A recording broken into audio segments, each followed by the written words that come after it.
दोस्तों, एक बार फिर स्वागत है आपका हमारे चैनल स्टोरी टाइम में, जिसमें आज हम आपके लेकर आए हैं एक अनसुनी नायिका की कहानी,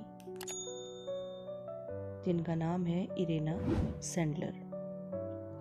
आइए सबसे पहले बात करते हैं इनके प्रारंभिक जीवन और पृष्ठभूमि पर। इरेना सैंडलर, जिनका नाम इरेना क्रिंजानोवास्का था, इनका जन्म 15 फरवरी 1910 को पोलैंड में हुआ था। इनके पिता एक प्रतिष्ठित चिकित्सक थे, जिन्होंने गरीबों और ज़रूरतमंदों की मदद करने के मूल्य सिखाए।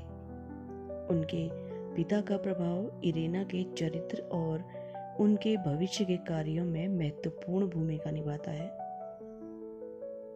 1939 में जब द्वितीय विश्व युद्ध हुआ और नाजी जर्मनी ने पोलैंड पर आक्रमण किया, तो यहूदियों के लिए जीवन बहुत ही खतरनाक हो गया। 1940 में जर्मनों ने वॉर्सा में एक यहूदी बस्ती की स्थापना के लिए एक आदेश जारी किया, जिसमें शहर और आसपास के क्षेत्र से लगभग 4 लाख यहूदियों को 1 मील के क्षेत्र में जाने के लिए मजबूर किया गया। नवंबर के मध्य में यहूदी बस्ती को सील कर दिया गया, जहां भीड़ भाड़, भूखमरी और बीमारियों का प्रकोप था। तब तक एक सामाजिक कार्यकर्ता और नर्स बन चुकी इरेना यह नहीं देख सकी कि निर्दोष जीवन नष्ट हो रहे थे। 1942 में इरेना ने ज़िगोटा, जो कि यहूदियों की सहायता के लिए बनाया गया एक परिषद था, उसमें शामिल हो गई, जो पोलैंड में एक भूमिगत प्रतिरोध संगठन था। उनकी भूमिका जोखिम भरी लेकिन महत्वपूर्ण थी। उन्हें स्वच्छता परिस्थितियों का निरीक्षण करने के बहाने गेटों में प्रवेश करने की अनुमति मिल गई। इस अनुमति ने उन्हें गेटों में खाना, दवा और कपड़े छुपाकर ले जाने की अनुमति दी। हालांकि उनका सबसे साहसी और मानवीय कार्य यहूदी बच्चों को गेटों से बाहर निकालना था, ताकि उन्हें निश्चित मौत से बचाया जा सके। इरेना के बच्चों को बचाने के तरीके नायाब और विविध थे। उन्होंने टूल बॉक्स, सूटकेस और यहाँ तक कि एम्बुलेंस का उपयोग किया, जिसमें बच्चों के रोने की आवाज़ को ढकने के लिए कुत्तों के भौंकने की आवाज़ होती थी। उन्होंने बच्चों को भूमिगत सीवरों और गुप्त रास्तों के माध्यम से भी निकाला। प्रत्येक बच्चे को एक ईसाई नाम और झूठी पहचान पत्र दिए जाते थे और उन्हें ईसाई परिवारों, अनाथालयों और मठों में रखा जाता था।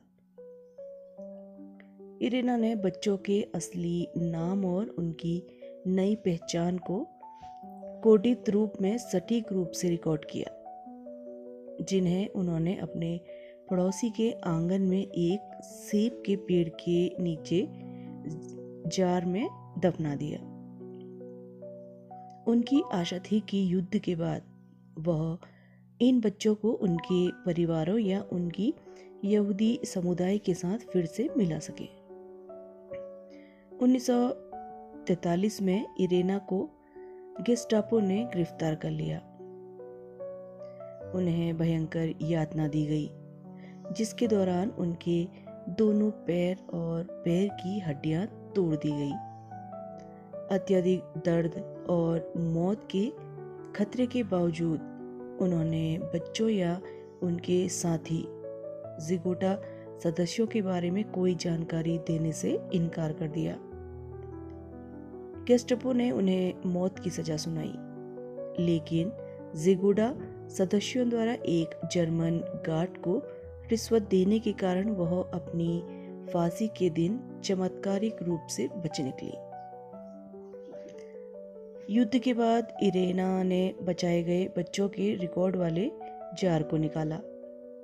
हालांकि अधिकांश बच्चों के माता पिता होलोकॉस्ट में मारे गए थे।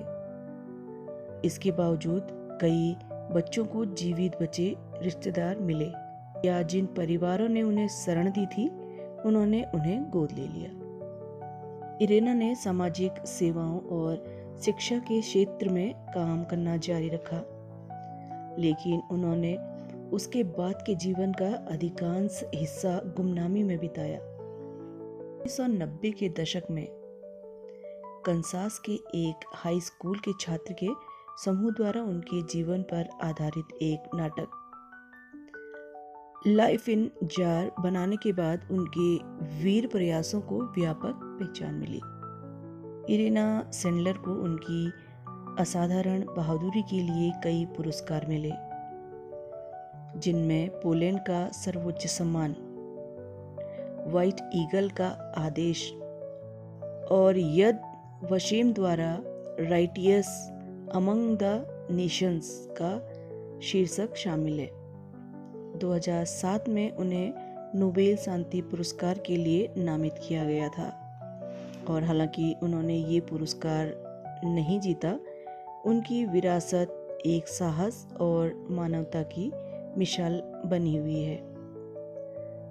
इरेना सेंडलर का 12 मई 2008 को 98 वर्ष की आयु में निधन हो गया।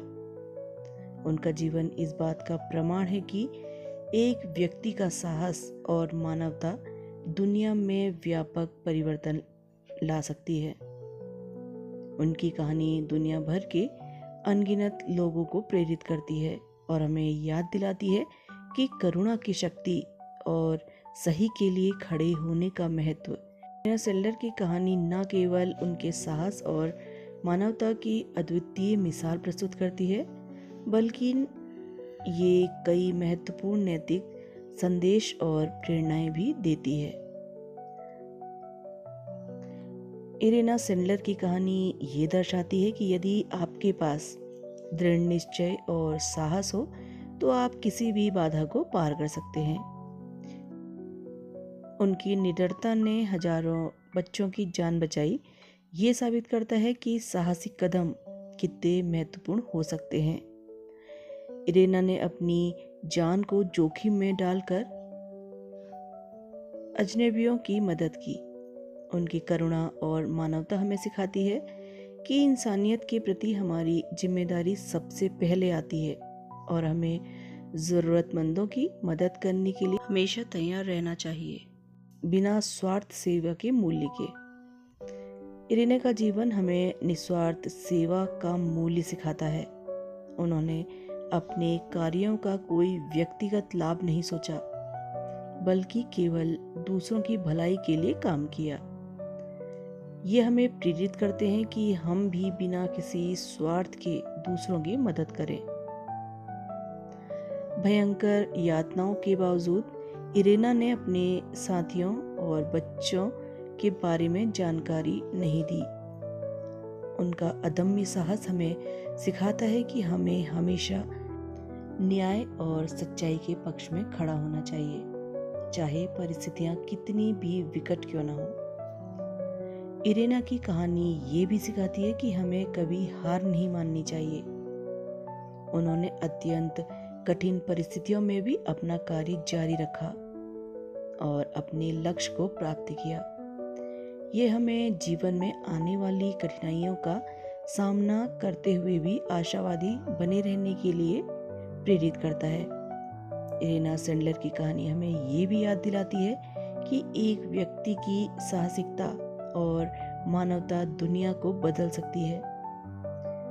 यह प्रेरणादायक कथा हमें अपने जीवन में दया, साहस और सेवा के मूल्यों को अपनाने के लिए प्रेरित करती है और हमें ये विश्वास दिलाती है कि सही मार्ग पर चलते हुए हम भी दूसरों के जीवन में सकारात्मक बदलाव ला सकते हैं। तो दोस्तों, ये थी हमारी आज की प्रेरक कहानी। उम्मीद है कि आपको ज़रूर पसंद आएगी। हमारे चैनल को लाइक करें और सब्सक्राइब करें। हम आपके लिए ऐसी ही और कहानियाँ लेकर फिर हाजिर होंगे।